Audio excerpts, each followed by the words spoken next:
Hartu du parlamentuko lehendakaria geroa Baiko Usue Barkos izatea. Barkosen arabera, sozialistek ontzat jo dute Maiko 5 kidetatik bat EH Bildukoa izatea. Txibitek, sozialistek eskuzabal jokatu dutela azpimarratu du eta hori alde bikoa izatea espero du. PSNek eta geroa Baik akordioa lortu dute gaur. Sozialistek Usue Barkosen alderdiari babesa emateko parlamentuko presidentetza lor dezan. Hala ere, zurekin Nafarroa koalizioaren babesa ere behar dute. Bindar politikoek bigarren bilera egin dute gaur Nafarroako parlamentuan foru gobernua osatzeko bidean aurrera egiteko eta lehenik eta behin PSNek eta geroa Baik parlamentuko presidente izan nahi bazuten ere, sozialistek koalizioari kargua utziko diote azkenean. Horrela, Unai Ugalde jarduneko presidenteak karguan beste legealdi bat errepikatu dezake. Txibitek berretsi du ez dela EH Bildurekin bilduko gobernua osatzeko eta lehenbailen exekutiboa osatzea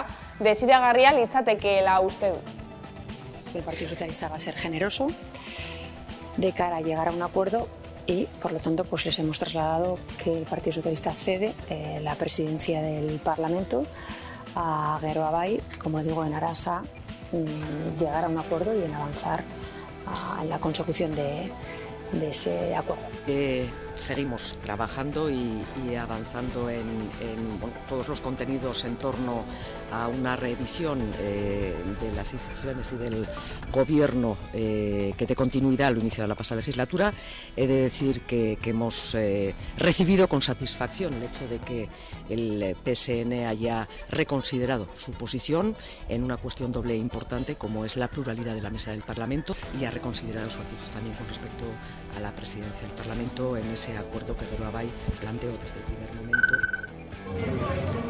Bestalde, erretretaren erreformaren aurkakoak kalera atera dira gaur Ipar Euskal Herrian eta Frantzian. Indar handia hartu zuten mobilizazioek neguaren amaieran eta udaberriaren hasieran eta gaur ikusi da ea erreformaren aurkakoek tamaina horri eusteko indarra duten edo ez. Aprilaren 15ean sinatu zuen Emmanuel Macron Frantziako presidenteak erretretaren erreforma. Macronen erreformaren aurkako 14. protesta eguna izan da gaurkoa Ipar Euskal Herrian eta Frantziar estatuan. Ostegunean bozkatuko dute erreforma bertan bera uzteko proposamena. Baionan, goizeko 10:30 zuten ordua erretreten erreformaren aurkakoek. Argitxu Ufo, labeko bozeramaileak adierazi du mobilizatzen jarraituko dutela.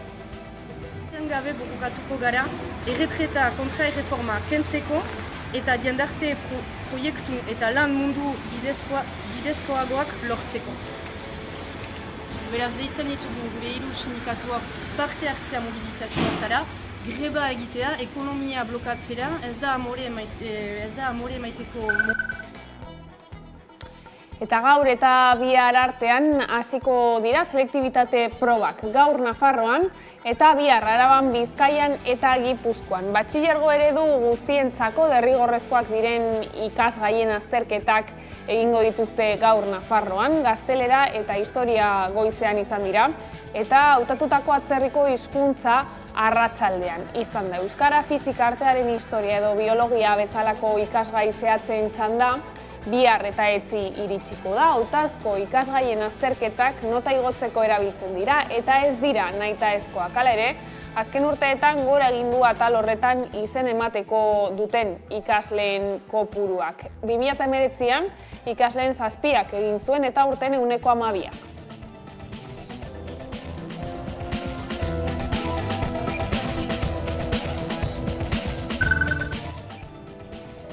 Eta maiatzaren 28ko hauteskundeen ondorenei begira, euren arteko akordioa berretsita EAJak eta PSek ez dute PPren menpe soilik egon nahi. Elkarrekin Podemosen aukera ez dute baztertu nahi. Eneko Andueza PSeko idazkari nagusiak gonbidapena egin dio ezkerreko koalizioari Gasteiz udalean eta Gipuzkoako batzar nagusietan akordioak egiteko. Euskadi Irratiko Faktoria irratsaioan emandako elkarrizketa batean adierazi du haientzat ere onuragarria litzatekeela. Anduezak ez du zalantzan jartzen Eider Mendoza jeltzalea izango dela Gipuzkoako ahaldun nagusi eta Maider Etxebarria sozialista Gasteizko alkate.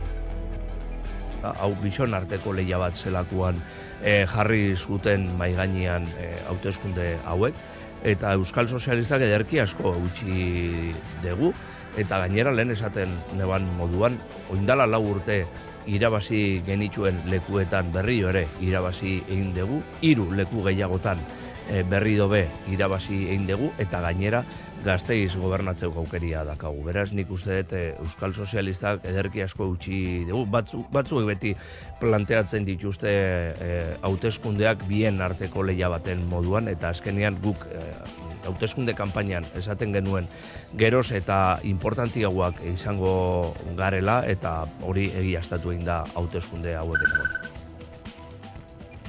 25 urte bete ziren atzo Ertzaintzak Ina Zeberio eta kidea hil zuenetik Gernika Lumon egindako sarekada batean, baina haren heriotzaren ingurua barrak oraindik argitu gabe daudela uste du Egiari Zor Fundazioak, eta kasua berriro ikertzeko eskatu du. Ainara Estaran fundazioko kideak uste du bertze ofiziala zalantzan ipintzeko arrazoiak daudela, gainera salatu du giza eskubideen urraketa izan daitekeen hori egin zuen indar polizial berak ikertu zuela Zeberioren kasua.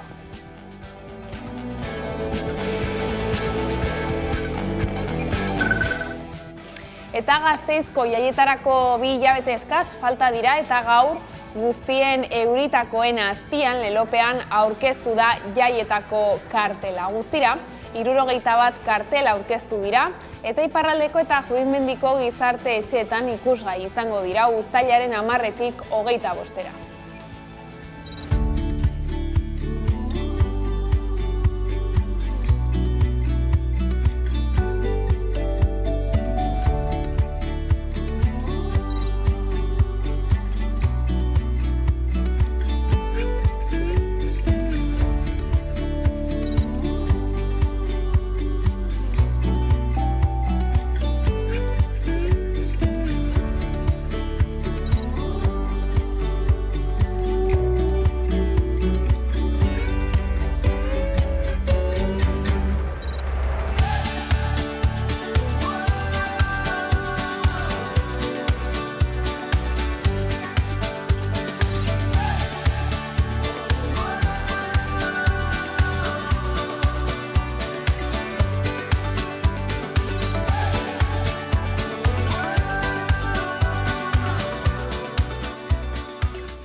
Ongetorriak gurean gaur gaueko albistegira. Frantziar estatuko pentsio erreforma izango dugu izpidez. Izan ere, reforman jasotako hainbat neurri, martxan jartzeko hainbat dekretu argitaratu ziren atzo Frantziako aldizkari ofizialean. 250 manifestazio ditu dituzte gaurko Frantzian eta Ipar Euskal Herrian pentsioen erreformen kontra.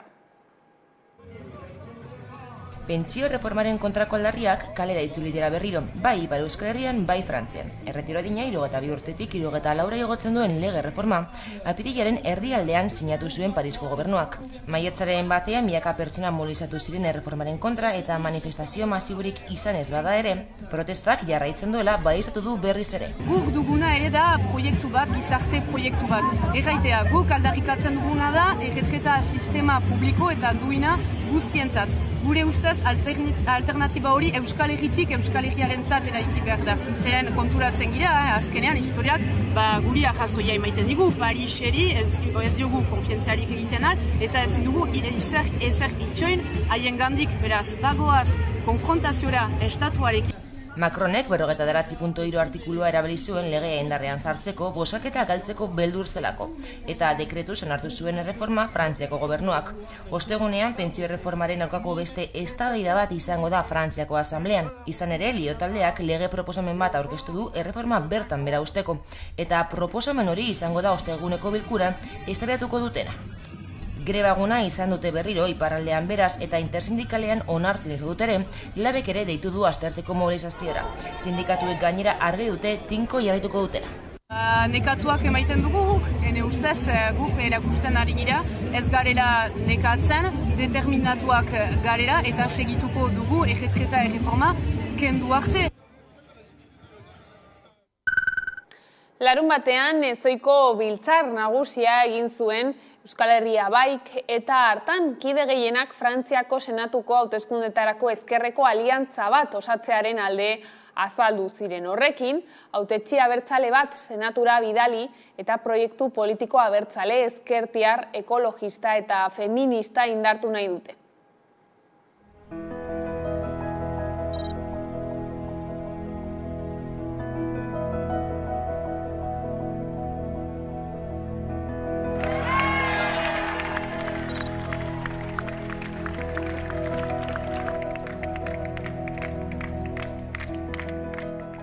EH Bai ez da sekulan aurkeztu senatorial hauteskundeetan. 2020ko egi hauteskundez geroztik, hauteskunde lortutako emaitzeri esker, senatorial hauteskundeetara joaiteko indarra emaiten digu. Horiei esker lortu dezakegu gure proiektu abertzalea Pariserat eramaiten.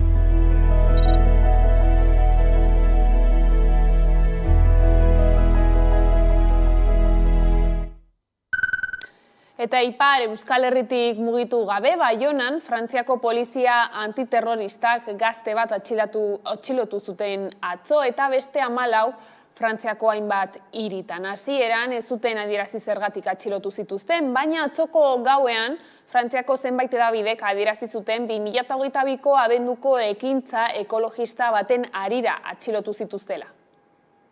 Operazioa goizeko 6etan gertatu da, lan konkretuki. Gure izan harretak. Polizia sartu da, bortxaz, sartu gabe, autea utziz, eta orkestu dira polizia antiterrorista bezala, eta inungo informaziorik eman gabe. Dakikun arabera, 10 tokitan, 15 pertsona atxilotuak izan dira, eta horietariko bat Euskal Herriko militanteak. Atxilotuak militanteak dira eta mugimendu sozialetan implikatuak. Hemengoa, Kilmen, borroka sozialetan ere inplikatua den militantea da. Errepresioaren aurka, atxilotuak askatu.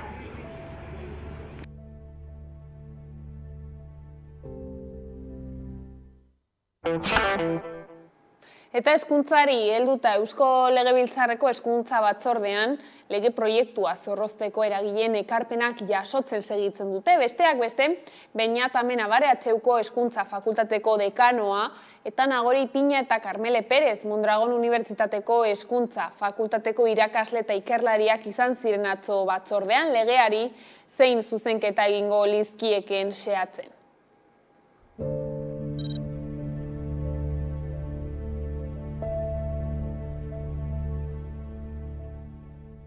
Azken bola honetan kezkaz ikusi ditugu zenbait errealitate, eta horregatik azpimarratu nahi dugu gure ustez Euskal Hezkuntza Sistemak dituen erronkei modu arduratsuan eta justuan erantzun nahi badie, eredu publikoak izan behar duela ardatz.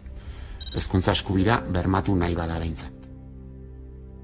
Tokian tokiko hizkuntza proiektuak definitzea komunidadearekin batera izan be hezkuntza testuinguru bat da. Eta komunidade guztiaren ardura da hizkuntz perfil hori lortzea. Transferentziak egiteko modua, hizkuntzak ikasteko eta irakasteko modua, da sakondu behar duguna irakasleekin. Ikuspegi hori oso garrantzitsua da. Hezkuntza proiektua eraikitzen lagunduko diguna, ezta? Eta kontuan izan, prozesu bat izango dela. Selektibitatea azterketak hasi dira gaur Nafarroan eta bihar hasiko dira Araban, Bizkaian eta Gipuzkoan. Nafarroari dagokionez 3.822 ikaslek egingo dituzte azterketak. 4 ikasletik batek bakarrik hautatu du D eredua.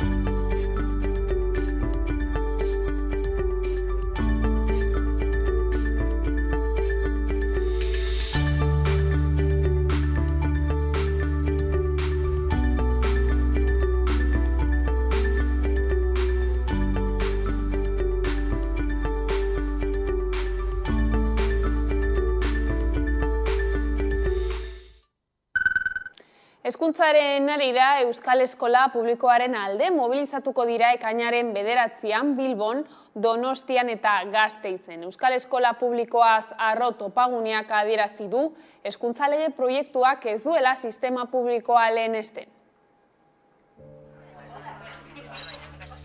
Orain ikasturte amaieran gaudela, Eusko Jaurlaritzak onartu eta legebiltzarrean aurkeztu berri duen lege aurre proiektu honi ere gure ezezkoa erakutsi nahi diogu berriro. Azkenean aurrekoaren hildo berekoa baita. Guk bestelako hezkuntza sistema bat nahi dugu. Eskola publikoa benetan erdigunean jarriko duena, gizarte kohesioa bultzatuko duen berdintasunezko hezkuntza euskalduna lortzeko bidean. Hori dela eta, Euskal Eskola Publikoaren aldeko aldarriz beteko ditugu kaleak berriro, joan den azaroan Bilbon egin bezala. Hitzordua, ekainaren 9an izango da, erkidegoko 3 hiriburuetan. Manifestazioak arratsaldeko 6etan abiatuko dira. Bilbon, plaza Eliptikotik, Gasteizen plaza Berritik, Donostian bulebarretik. Gizarte osoari dei egin nahi diogu mobilizazioetan parte hartzea. Ekainaren 9an denok kalera. Eta horren inguruan hitz egiteko pantailaren bestaldean Maribel López de Luzuriaga Alonso Euskal Eskola Publikoa Zarro topaguneko kidea daukagu pantailaren bestaldean. Gabon, Maribel. Gabon. Lehenik eta behin zuen aldarriak kalera eramango dituzu, ezta? Datorren ekainaren 9an egingo duzuen manifestazioetan, Bilbon, Donostian eta Gasteizen, zein da helburu nagusia? Aurretik daramagun borroka honekin jarraituz legeari ezezko borobila ematea. Ez delako Euskal Eskola Publikoak behar duena, eta sendotu ordez ahuldu egiten duela pentsatzen dugulako. Legearen aurre proiektua ezagutu zenuten kurtso hasieran gutxi gora bera, eta esan duzue, ez duela eskola publikoa hezkuntza sistemaren muinean kokatzen, eta badaudela beste puntu batzuk ere, zuen ikuspegiaren aldetik ez direnak betetzen. Zeintzuk dira puntu horiek? Lehenengoa gure ustez da, Euskal Hezkuntza Zerbitzu Publikoaren bidez, gure sistema desorekatu hau blindatzera datorrela. Sistema publiko-pribatu duala blindatu nahi dutela. Sare pribatua eta publikoa berdindu nahi dituzte, denok dakigunean guztiz desberdinak direla. Gure ustez lege guztiz privatizatzailea datorkigu gainera.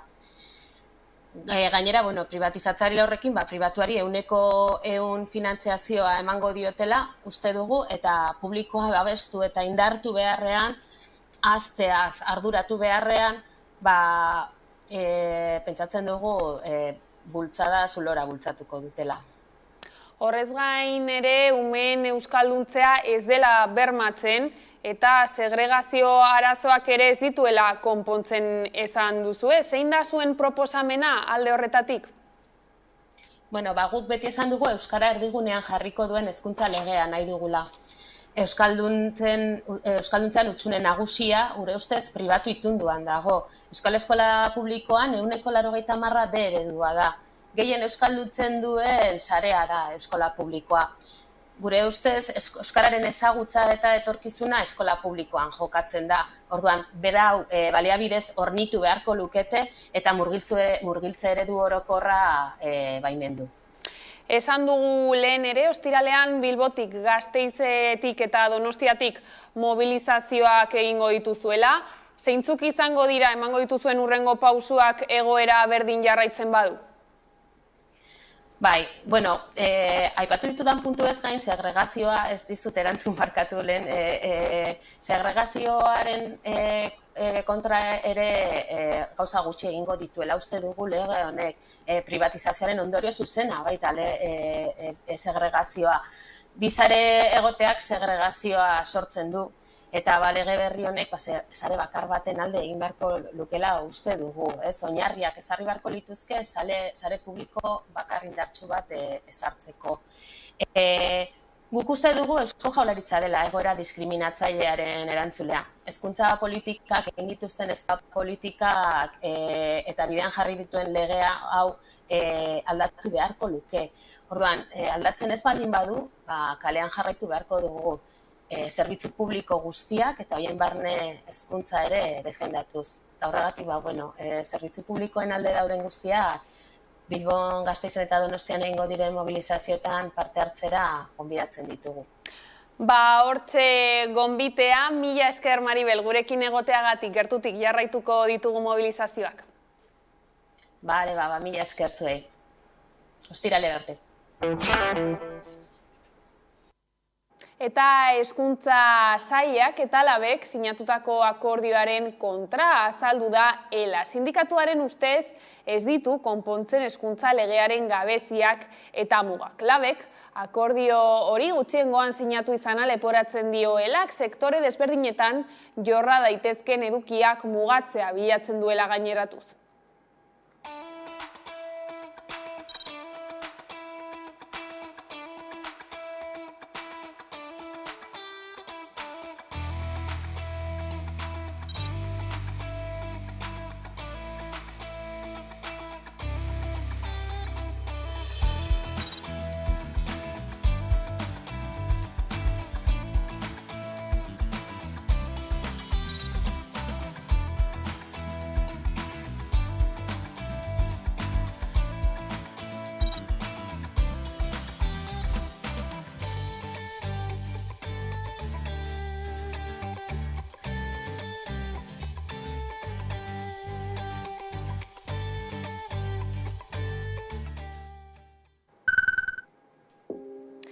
Eta nazioartean, behin-behineko akordioa lortu du Hollywoodeko gidoilarien sindikatuak. Duela hilabete bat baino gehiago hasi zuten greba eta ordutik 100.000 grebalari batu zaizki. Ondorioz, 50 lan baino gehiagori grabatzea utzi diote. Akordioari esker, soldaten igoera, gizarte segurantza hobetzea, sormen eskubideak bermatzea, aniztasuna egotea eta adimen artifizialaren aurre babesa izatea lortu dute.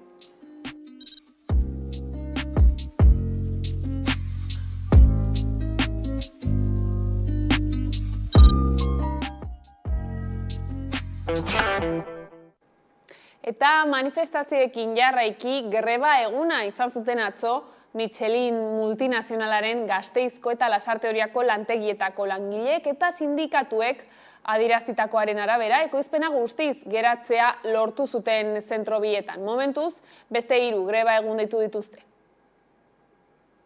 Goizeko 5:00 hasi dira lehenengo elkarretaratzea Gasteizko eta Lasarte Oriako lantegietan.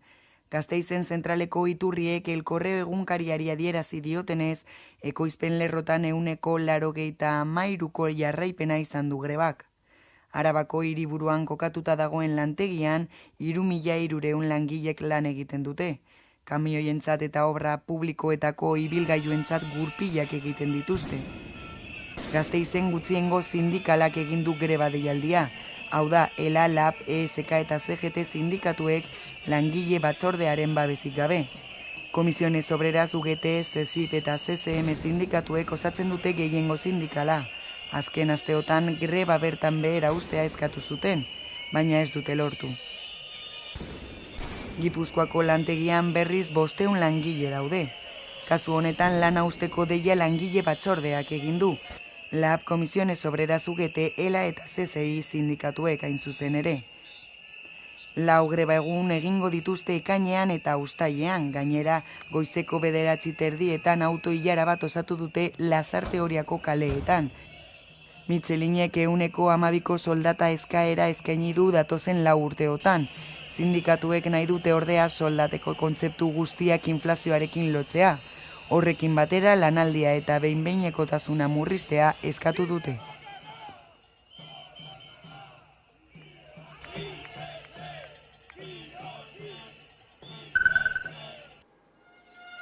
Eta Arabatik Gipuzkoara labanak eskuan sortu dute Gipuzkoako ostalaritzan legea usteak salatzeko plataforma dena. LAB eta ESK sindikatuek eratu dute, eta lurraldeko ostalaritzako lan hitzarmen berria betearaztea izango da haren helburua.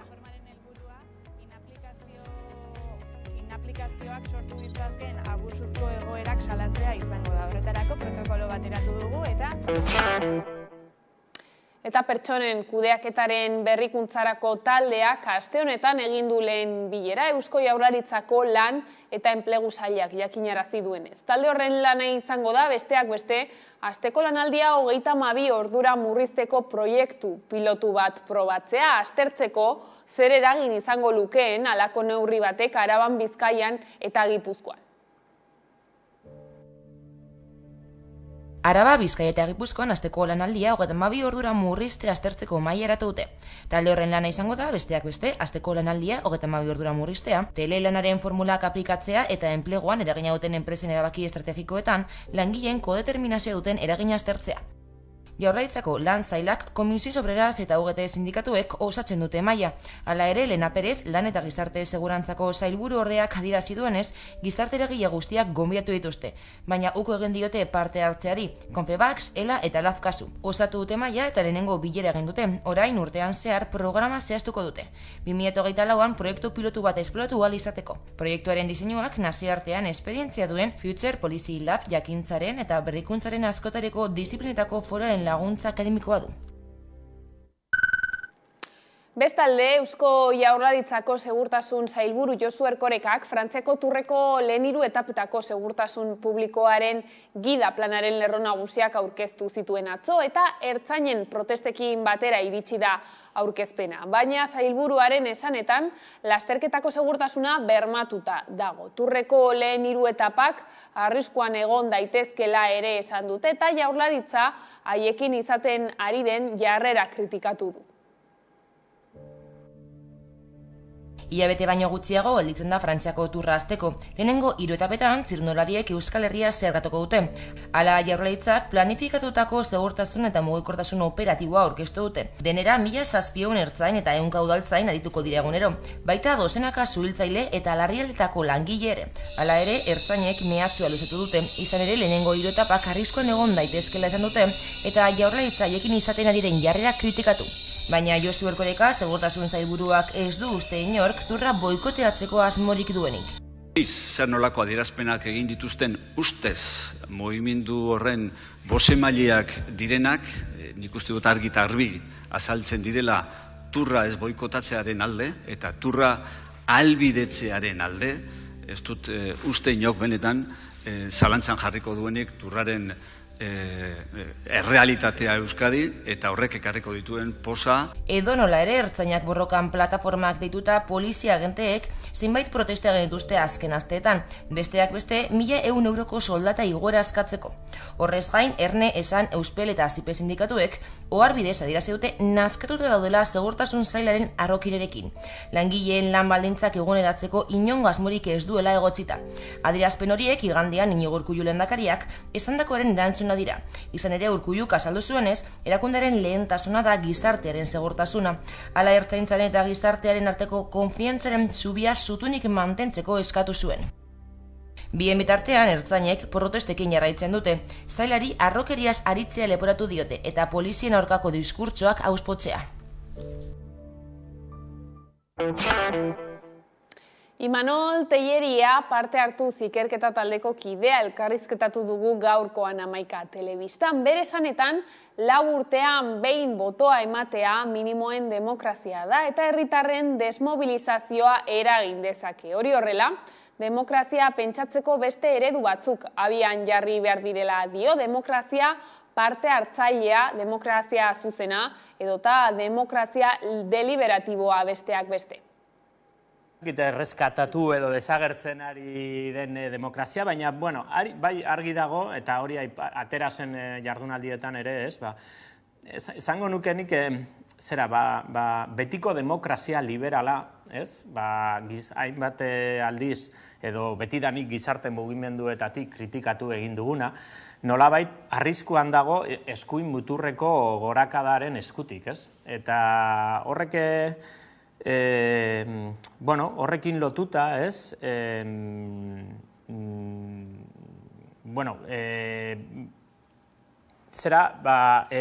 baita borrokan hainbat urtetan ere, eta feminismoan ikusteut kasu ona da bebai hori ikusteko, ez?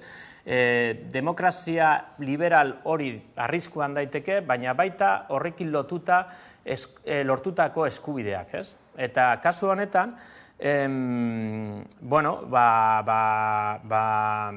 kuriosoa da nola feminismoaren kasuan batzutan, orain dela 10 edo 20 urtetako lortutako konsensuak berriro borrokatu edo defendatu behar dutenak, ez?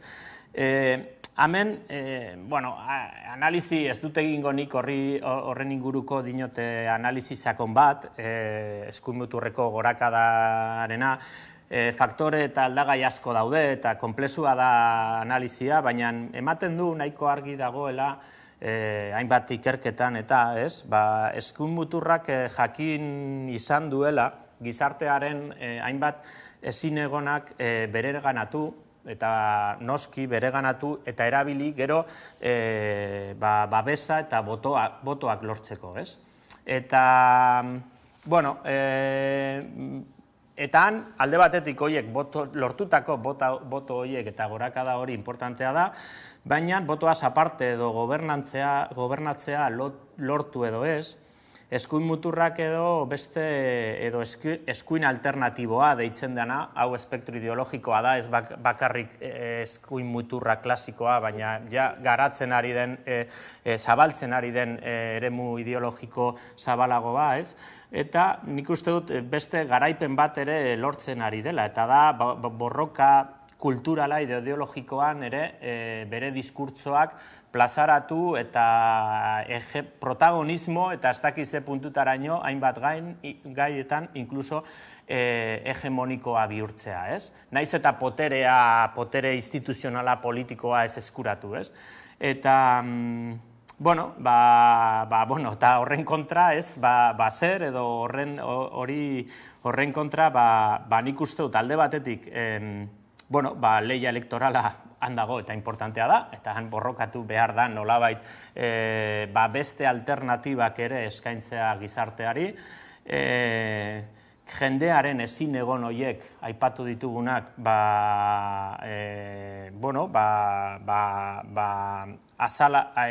ikusteko, azalarazteko eta sentitzeko beste alderdi edo beste indar politikoek ere bere ganatzen dituztela. Eta gero, borroka kulturala edo ideologiko horretan, nik uste dutan, gizarte zibilaren eragileak, ez bakarrik gizarte mugimenduak, noski, baina horretaz aparte esango nuke gizarte zibila orokorrean baita, aurre egitea diskurtso honi bebai, eta balore eta praktika demokratikoak, eguneroko balore eta praktika demokratikoak nik esango nuke askotan egiten ditugunak ia konturatu barik, balorea eman, indartu eta konfrontatu beste diskurtso reakzionario eta antidemokratiko horien aurrean. Eta gure eskuren 10. urteurrena ospatzeko ekitaldia egingo dute datorren ostegunean Portugaleten. 10 urte baino ez lelopean eta horri buruz hitz egin dugu gaurkoan Josu Etxaburu bozeramailearekin. Entzun dezagun Karol Suarez lankideak egindako elkarrizketa. 10 urte baino ez, Josu, 10 urteotan erabakitzeko eskubidearen aldeko giro berri bat eragin duzue, ospatzeko hartu duzue tartea baita ere, eta ekitaldia prestatu duzue hilaren 8irako Portugaleten. Oker ez nabil, konta iguzu zein da egun horretara begirako asmoa? Ondo zabiltza gainera justu lotu naiz zuekin eta Maika Telebistarekin Portugalete bertatik. Hain zuzen ere balanketa horretan ari garelako. Eta diozun moduan, 10 urte baino ez, burujabetza prozesuak luzeak izaten dira. Eta urtez urte ekinez ekin, alduntzen jarraitzen dugu. Urratxez hauetan badugula zer ospatu esango nuke, eta esango genuke gure eskutik, garai batean gatazkatsua zen erabakitzeko eskubideaz jardutea konplikatu xamarra zenean orain naturaltasun oso hitz egiten ari gara. Eta aldarrikatzeko jaio ezkinen ez da bai egiteko eta gauzatzeko, hemen gaude, eta hemendik lotzen nahi naizen momentu honetatik eta leku honetatik ere, halako gogorapen bat etorri zait, esanez, hemen ere agerraldi txiki bat egin genuela hain zuzen herri galdeketak egin genituenean. Beraz, badugu zer ospatu ostegun honetan. Hala da, izan ere erabakitzea ariketa konplexua izan da, baina harri dago horretan herritarrak direla protagonista nagusi. Gure eskuko kideek itsasargia gogo eta prozesua burutu duzu orain gutxin. Labur gogoratzerik baldin bada ez, ardatz nagusiak zeintzuk diren? Nik esango nuke lehenengo eta behin gure eskuk egiten duen eta jarraitzen du proposamen hori euskal gizarteari bideratzen Euskal Herri osorako proposamen bat dela. Gure esku bere burua eragile subiranistatzat jotzen du. Herri erronka gisa planteatzen du kontu guzti hau eta erabakitzeko prozesu hau irudikatzearena. Elkarrekin egin beharreko bidea da. Eta baita ere, nik esango nuke, herri akordio zabalen aldekoa. Eta honi lotuko nioke burujabetza materialak eta burujabetza formala lotzeko alegin nagusi bat egingo dugula datozen urteetan. Aipatu duzu hor bidea tarteka, ez? Orain zein da erronka nagusia ez dakit, ez? Epez hitz egiten dugunean, ez? Askotan hitz egiten dugu nola prozesua berez luzea bada, 10 urte baino ez, hortik ere badatorri zena, hala ere? Zeintzu diren hurrengo urratsak? Hurrengo urratsak badago kontu bat ekidin ezina dena. Eta bata da herri honek duen erabakitzeko borondatea. Eta berandu baino lehen egokia litzateke horri irtenbide bat aurkitzen saiatu eta lortuko bagenu. Egin ditugu gure eskutik 10 urte hauetan erabakitzeko eskubidea aldarrikatzeko hainbat eta hainbat ekimen. Tartean eta seguruenik irudikatu gendun bi gizakate horiek izan dira mugarri. Erakutsi dugu baita ere herritarrok gai garela 208 leku diferentetan herri eta eskualdeetan herri galdeketak egiteko, eta baita ere aldarrikatu duguna da, kasu honetan Euskal Autonomia Erkidegoko legebiltzarrean, behar dituguna dela tresnak, erreferendum hori gauzatzeko tresnak. Bera, datozen urteetan, prozesu hori irudikatu beharra dugu herri gisa. Horregatik esaten dugu herri erronka dela, eta eperik norbere buruari jarri gabe, baina adostasun asko josi beharko ditugu berriro, eta guztion artean erabakitzeko bide hori eta prozesua nola egingo dugun irudikatu. Hori urrats garrantzitsua izango litzateke datozen urteetan. Eta mobilizazioen aldetik edo jendearen atxikimenduaren aldetik bide horretan beste hitzordu bat badugu aurtengo turrean, dena prest alduzue? Dena dago prest. Eta egia da gatozela Pirineoetako bidea argiztatzetik, 300 gailur argiztatzetik, eta orain turrean sartuko gara. Eta turrean sartzen gara gure relatoarekin, da gure ustez relato bakarra den horrekin.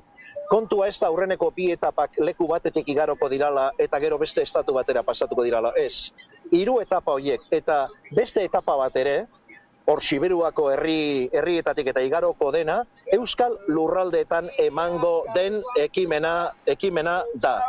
Beraz, horretan guk aldarrikatzen duguna da, 7 lurraldez osatutako herri bat garela, eta turra aukera polita izango da, guretzat ere nazioarteari begira, bideratzeko mezu hori. Azken batean, herri bat garela, erabaki nahi dugula, eta horretarako nahi duguna da ikur gisa erabilita, ikurrin uholde bat sortu, baina ez hasiera eta bukaeretan, edozein bazterretan. Beraz, hemendik ere, gure balkoi eta inguruetan ikurrinez jostea, dena ikurrinak izan behar dira, eta ikurrin horrek, ikurra den horrek eta proiektatzen gaituen horrek, saia gaitezen guztiok kalean aldarrikapen hori eramaten. Bai kalera eta nola ez nazioartera. Eta ingurumenari begira, Kaparrosoko makroetxaldearen auzia Nafarroako gobernuaren mahaira itzuli da Leire Martínez. Kaparrosoko makroetxaldeak zererrana ematen jarraitzen du. Izan ere, makroetxaldeen kontrako plataformak bi helegite paratu ditu Nafarroako gobernuan.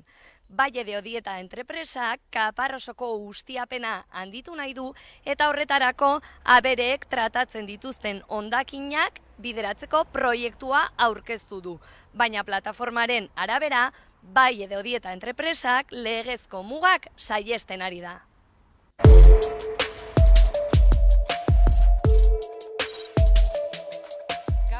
Nazioarteko ingurumenaren eguna dela eta makrogranjaren aurkako Nafarroako plataforma osatzen dugun 15 erakundetatik hemen elkartu gara. Nafarroako gobernuko landa garapeneko eta ingurumeneko kontseilaritzaren ebazpenaren aurkako bi gora errekurso jartzeko. Ebazpenetan, Nafarroako gobernuko departamentu honek baimena ematen dio esnetarako behi hazienda ustiatzeko instalazioa eta hondakin organikoen biometanizazio instalazioa nabarmen aldatzeko.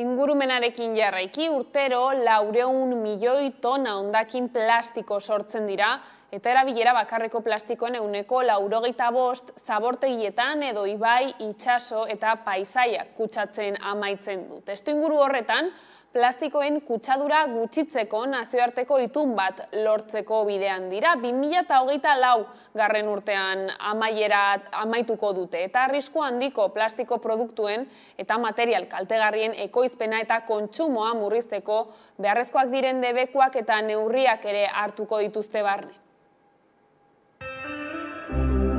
Urtero 400 milioi tona hondakin plastiko sortzen dira, eta erabilera bakarreko plastikoen 85% zabortegietan edo ibai, itsaso eta paisaia kutsatu zamaitzen da. Nazio Batuen erakundeko adituek erantzukizuna beren gain hartzeko eskatzen diete estatuei eta enpresei. Eskatzen diete plastikoak eragindako kutsadurari buruzko nazioarteko itunaren erdigunean koka ditzatela oinarrizko eskubideak, eta planeta kutsatzen duen itsasikara tosiko sintetiko batez ohartarazi dute. Plastikoaren ekoizpenak substantzia arriskutsuak askatzen ditu, eta ia erregai fosilen mende dago soilik. Materialak berak berriz substantzia kimiko toxikoa ditu, eta horrek arrisku eta kalte larria dakartze giza osasunarentzat eta ingurumenarentzat adituek adierazi dutenez. Testuinguru horretan plastikoen kutsadura gutxitzeko nazioarteko itun lortzeko bidean dira. 2024 amaierarako prest izan nahi dute. Horretarako Parisen bilduta egon dira 5 egunez. Nazio Batuen erakundeko estatukideak eta herrialdetako ordezkaren gehiengo zabal batek zenbait puntu adostu dituzte itunak jaso beharko dituen zenbait gairen inguruan. Hori horrela, adostutako ardatzen gainean, itunaren lehen zirriborra osatuko dute urte amaitu baino lehen. Idatzi batean jaso beharko dituzte arrisku handiko plastiko produktuen eta material kaltegarrien ekoizpena eta kontsumoa murrizteko beharrezkoak diren debeku globalak eta kontrol neurriak, berrerabilera eta birziklapena sustatzeko eta plastiko hondakinek kudeaketa arduratsurako. Aditueko hartarazi dutenez, gaur egun plastikoa, mikroplastikoak eta sustantzia arriskutsuak jaten ditugun elikagaietan, edaten dugun uretan eta arnasten dugun airean aurki daitezke. Gainera, poluzio mota horrek klima aldaketari egiten dion ekarpena kezkagarria da, baina adituentzat askotan alde batera uzten da. Horregatik Greenpeace elkarte ekologistako hartarazi du plastikoen nazioarteko itunak plastikoen ekoizpena murrizteko balio behar duela, eta hala egin ezean porrot egingo duela.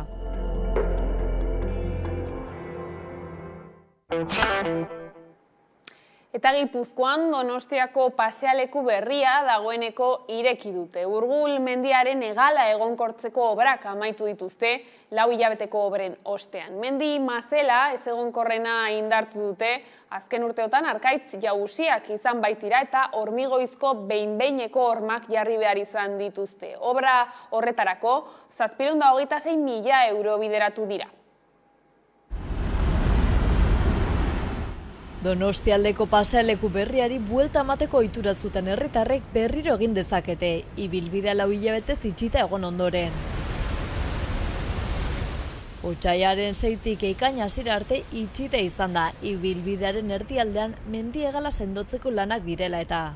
Azken ukituak amaitu ondoren, ibilgailuen eta oinezkoen joan etorria ireki da berriz ere erdiguneko ibilbide horretan. Mendi mazela ez egonkorrena indartu dute, azken urteotan arket jausiak izan baitira eta hormigoizko behin-behineko hormak jarri behar izan dituzte.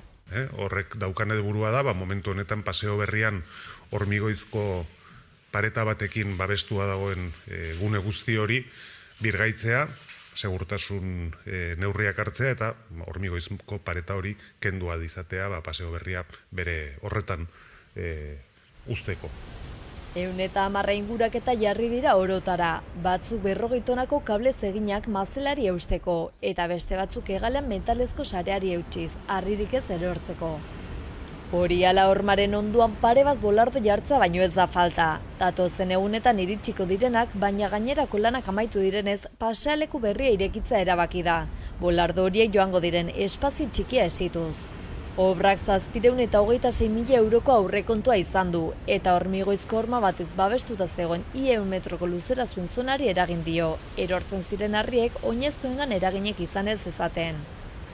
Eta guztira 726.000 euroko aurrekontua izango dute dan hauek, eta 20 astetako epea aurre ikusten da.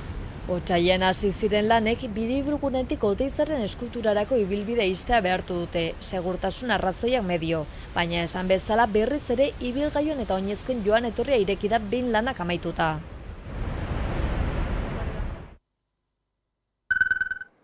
Iruñeara joko du orain izan ere, hilabete bat besterik ez da falta San Ferminetarako eta giroa antzematen da. Leire Martínez.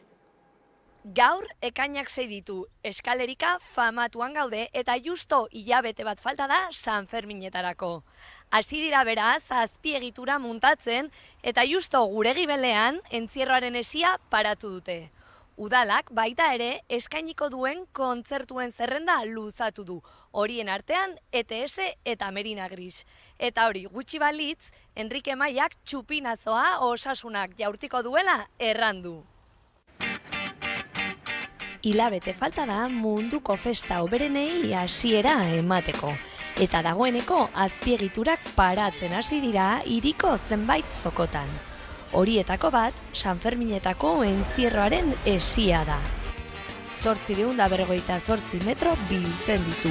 Gaseko ikuiluetatik zezen plazarainoko bidea egiten du. Funtzioa eraikinak ez dauden tokietan zezenak ez pasteko balio du. Esia gainera bikoitza izaten da. Tartean, mediku udaltzain zein kazetarien bidean zehar, pasteko aukera izan dezaten. Udaletxea aitzinean dagoen esiaren pusketa hau hiria bisitatzen dutenendako atrakzio turistikoa izaten da. Eta gainera, selfieak egiteko, toki paregabea.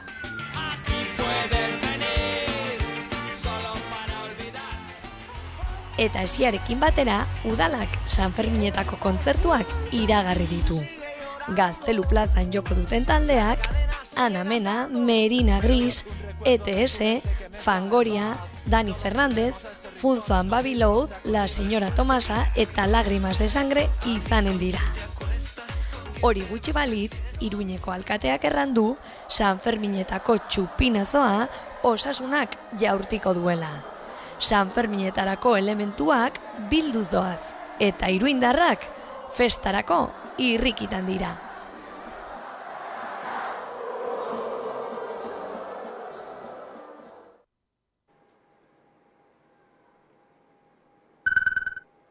Eta Gasteizen bueltan, Aldabe gizartetxeak 25. urteurrena ospatuko du ekainean. Gizartetxeak hainbat ekintza eta ekitaldi prestatu ditu.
Eta Gasteiztik mugitu gabe, Araba euskaraz ekainaren 11an datorren igandean izango da Olarizuko zelaietan. Aurtengo edizioa Aguraingo Lautada ikastolaren aldekoa izango da eta egun osoko egitaraua prestatu dute.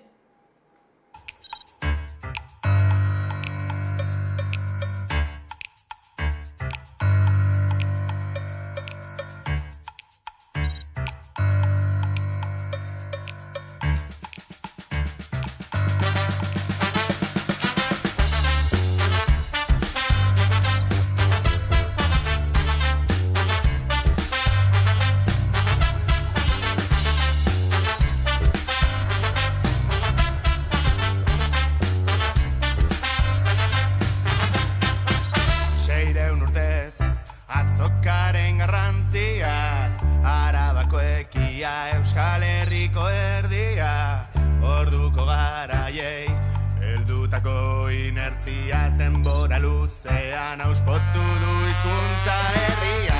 Ipar haize gogorra, zerutik dator txingorra, hautsi nahian enborra, eta nurtasun borborra gara. Rafael Mikoleta sariketak 14 ipuin saritu ditu gaur. Bilboko udaleko Euskara Gazteria eta Kirol Sailak asteartean banatu ditu Rafael Mikoleta ipuin lehiaketaren 35. edizioko sariak. Bilboko ikastetxetako 8 eta 16 urte bitarteko ikasleentzat zuzendutako lehiaketak euskarazko irakurketa eta idazketa sustatzea du helburu.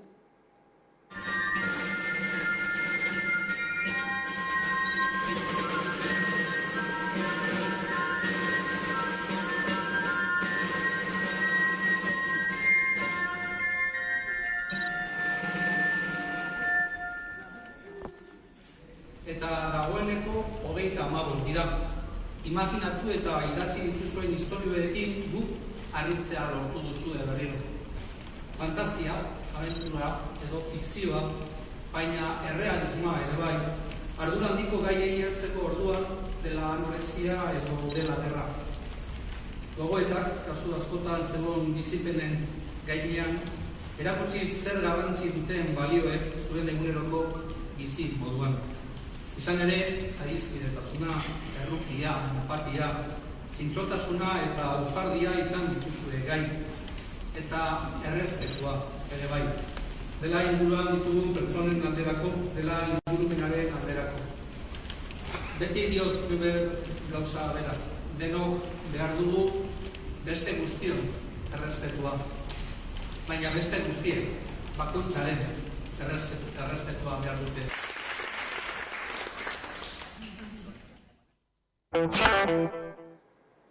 Eta kiroletan talde gorritxoak Europarako bidea hartu du ligako azken partiduan 2-1 irabazita Gironaren aurka. Leire Martínez.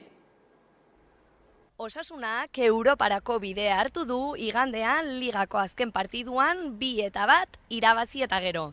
Gironaren kontrako partiduan Budimirrek 2 gol sartu zituen eta armarria dantzan paratu zuen.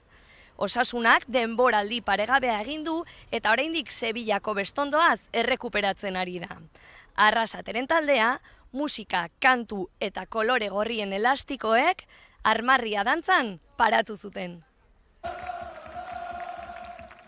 Osasunak denboraldi paregabea biribildu du ligako azken partiduarekin. Garaipenak Europako txartela luzatu die gorritxoei eta osasunzaleak bozkarioz kantuka ospatu zuten sadar gotortuan. Budimirrek egin zituen garaipenerako 2 golak 3 minutuko tartean. Bigarren zatiko hasieran eta naiz eta Reinierrek sekulako gola egin zuen, gero Gironak ez zuen berdintzea lortu. 2-1 gorritxoen alde. Eta osasuna 16 urteren ondoren Europara itzuli da. Denboraldia ametsezkoa izan da gorritxoentzat. Lehen da bizi Sevillako finala eta orain Europako bidea hartuta. Eta guzti honen erantzule Jagoba Arrasate. Inondik inora entrenatzailerik maitatu eta kutxunena. Oso pozik, denboraldi haundi bat dugu eta gaur sarixe euki dugu eta hori gaitxe posik, ez? Nik uste zaledanak gustora dauzela, gube bai eta ezin da asko goiz askatu. Liga finiturik atxeden hartzeko tenorea heldu da jokalarientzat. Baina hori bai, abuztuko iparra, Liga berria eta Europa uztartuko dituela kontuan hartuz. Eta poztasunaren zirinbola honen baitan, Iruñeko alkateak errandu Osasunak jaurtiko duela San Ferminetako kohetea. Txupina zaba beraz, Osasunaren esku.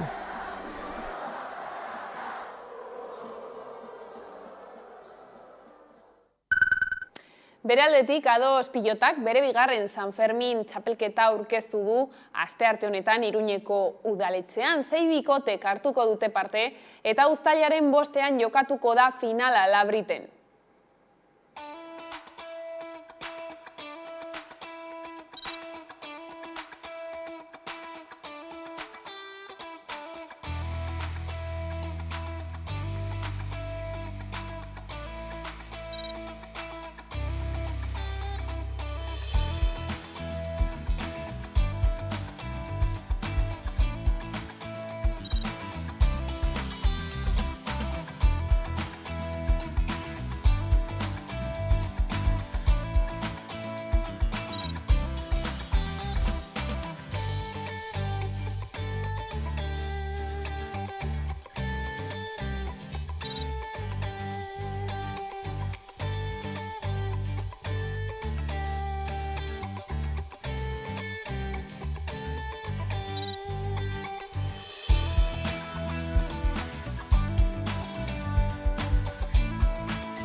Eta informazio horrekin iritsi gara albistegiaren bukaerara. Gaurkoan, Odeiren oroitu zahantzia bestiarekin agurtuko zaituztegu, gustatuko zaizuelakoan, besterik ez gure aldetik. Horiek izan dira gaueko albistegiak gurean gaur utzi dituena. Gogoratu guztiak eta gehiago nahi duzuen aldiro, 11.eu satarian dituzuela eskuragarri. Bihar arte. Balantzak, desorekatu ditu gure norantzak, larrosak saltzen ditugu ez arantzak, baina alakorik ez du ematen baratzak, ezin.